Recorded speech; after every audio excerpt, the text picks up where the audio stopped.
চাঁদপুরের মতলব দক্ষিণ উপজেলার নারায়ণপুর বাজার পূজা মণ্ডপ, নায়েরগাঁও সুনীল দাসের বাড়ি পূজা মণ্ডপ, মতলব বাজার শ্রী শ্রী জগন্নাথ মন্দির, মেহরন পূজা মণ্ডপ সহ বিভিন্ন পূজা মণ্ডপে শারদীয় দুর্গাপূজা উপলক্ষে সনাতন ধর্মাবলম্বীদের সাথে মতবিনিময় ও পথসভা অনুষ্ঠিত হয়েছে।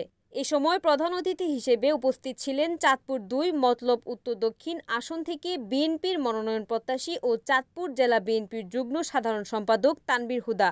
এ সময় উপস্থিত ছিলেন মতলব দক্ষিণ উপজেলা বিএনপির সাবেক সভাপতি বিল্লাল মৃধা, মতলব উত্তর উপজেলা বিএনপির সাবেক সিনিয়র সহসভাপতি গোলাম সারোয়ার মজুমদার, চাঁদপুর জেলা বিএনপির সাবেক প্রচার সম্পাদক জাকির হোসেন হিরো, মতলব পৌর বিএনপির সাবেক সিনিয়র যুগ্ম আহ্বায়ক শাহ গিয়াস, ফরাজিকান্দি ইউনিয়ন বিএনপির সভাপতি ইয়াসিন মোল্লা, মতলব পৌর ছাত্রদলের সাবেক আহ্বায়ক সাইদুর রহমান শিপলু, সাবেক যুগ্ম আহ্বায়ক শরীফ ফরাজি, সারোয়ার ফরাজি সহ বিএনপি ও সহযোগী অঙ্গ সংগঠনের নেতৃবৃন্দ।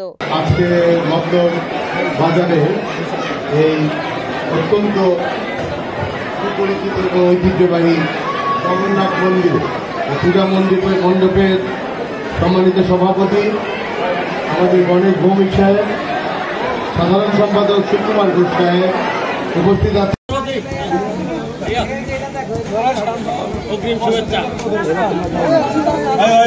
রিপোর্ট করেছেন সুমন আহমেদ, এনএন টিভি, চাঁদপুর।